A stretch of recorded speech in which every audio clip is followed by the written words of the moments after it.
में तो दुनिया खत्म है। हाँ। जब चाचा ने ये बात कहा था तो ये सिर्फ एक मीम बनकर रह गया, लेकिन आज चाचा की बातों का असर दिख रहा है। क्या वाकई दुनिया तीसरे विश्व युद्ध के दरवाजे पर खड़ी है? सच में न्यूक्लियर अटैक हो सकता है और देशों के बीच का ये तनाव वर्ल्ड वॉर 3 को जन्म दे सकता है? ये सवाल दुनिया के हर कोने में लोगों को परेशान कर रहा है, क्योंकि हर रोज न्यूज चैनल खोलते ही युद्ध, तनाव, missile, border collection, cyber attack, परमाणु हथियार जैसे सब देखते हैं। देखिए, सबसे पहले तो ये समझना जरूरी है कि वर्तमान में किन किन देशों के बीच में युद्ध चल रहा है। वर्तमान में जिन देशों के बीच युद्ध सक्रिय है वो है रसिया, यूक्रेन, यूएसए, इजराइल और ईरान, अफगानिस्तान, पाकिस्तान। अब सवाल आता है कि क्या ये युद्ध वर्ल्ड वॉर 3 का रूप ले सकता है? इस सवाल का जवाब समझने के लिए ये समझना जरूरी है कि वर्ल्ड वॉर 1 और वर्ल्ड वॉर 2 की शुरुआत कैसे हुई थी। दोनों युद्ध की शुरुआत एक छोटी सी चिंगारी से हुई थी, लेकिन बाद में कई देश आ गए और वर्ल्ड वॉर की शुरुआत हो गई थी। आज की दुनिया भी कुछ वैसे ही दिखती है, लेकिन ये दृश्य उससे कहीं ज्यादा खतरनाक है, क्योंकि दुनिया की सबसे बड़ी ताकतें आमने सामने खड़ी है।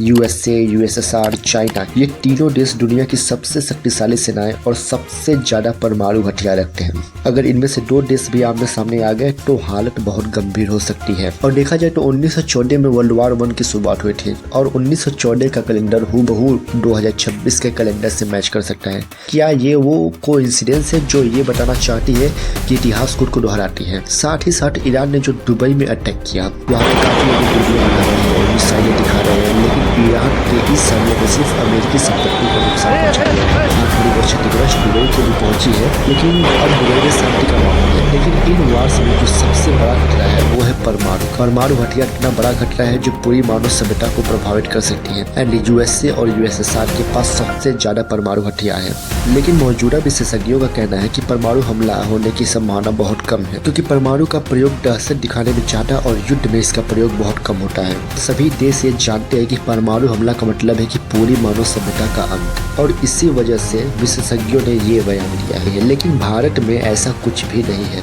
भारत भी परमाणु संपन्न देश है और इसके लिए होमियो जहांगीर बाबा, एपीजे अब्दुल कलाम को सलूट है, जो हमें ये पावर दे गए कि कोई भी भारत से युद्ध करने से पहले 10 बार सोचता है कि अंजाम क्या हो सकता है। और भारत का डिफेंस सिस्टम भी काफी तगड़ा हो चुका है। हमारे पास ब्रह्मोस, S-400, अग्नि 5, सूर्य, पृथ्वी जैसी घातक मिसाइलें हैं। हमारे पास 170 से ज्यादा परमाणु हथियार हैं जो दुश्मनों के बीच दहशत बनाए रखे हैं। लेकिन आओ थोड़ा सा नैतिक रूप में सोचते हैं। कभी कभी मुझे लगता है कि हम इंसानों ने बहुत बड़ी गलती कर दी।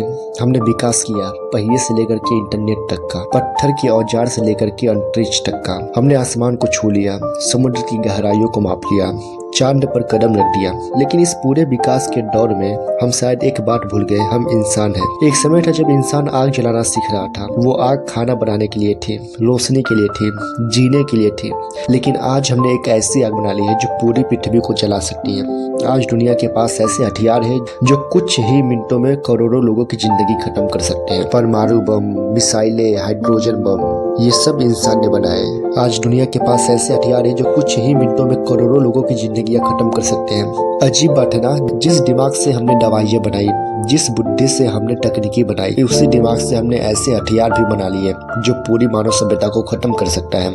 कभी कभी लगता है कि शायद प्रकृति ने हमें इतना शक्तिशाली बनाने के लिए नहीं बनाया था। हमने विकास किया, लेकिन इंसानियत पीछे छूटती चली गई। देशों देशों के बीच तनाव है, सीमाओं पर सैनिक खड़े हैं, आसमान में मिसाइलें उड़ती है, बस एक आदेश का इंतजार है और शायद सब कुछ खत्म हो सकता है। शहर, परिवार, बच्चों की हंसी, सब कुछ। सोचिए, हजारों साल की मानव सभ्यता जिसे बनने में अनगिनत पीढ़ियां लग गई, वो कुछ घंटों में खत्म हो सकती है। और सबसे डरावनी बात ये है कि ये विनाश किसी एलियन ने नहीं बनाया, इसे इंसानों ने खुद बनाया। कभी कभी लगता है कि हमने विज्ञान को बहुत आगे बढ़ा दिया, लेकिन अपनी समझ को उतना आगे नहीं बढ़ा पाए। हमने हथियारों को आधुनिक बना दिया, लेकिन दिल को नहीं। आज हम मंगल ग्रह पर जाने की बात करते हैं, लेकिन पृथ्वी पर शांति नहीं बना पा रहे हैं। क्या यही विकास है? क्या हम सच में आगे बढ़ रहे हैं या फिर अपने विनाश की तरफ तेजी से दौड़ रहे हैं? शायद विकास का असली मतलब और हथियार बनाना नहीं था। शायद असली विकास होता अगर हम नफरत को खत्म कर पाते, अगर हम युद्ध की जगह शांति चुन पाते हैं। क्योंकि अगर इंसान अपने ही बनाए गए हथियारों से इस दुनिया को खत्म कर दिया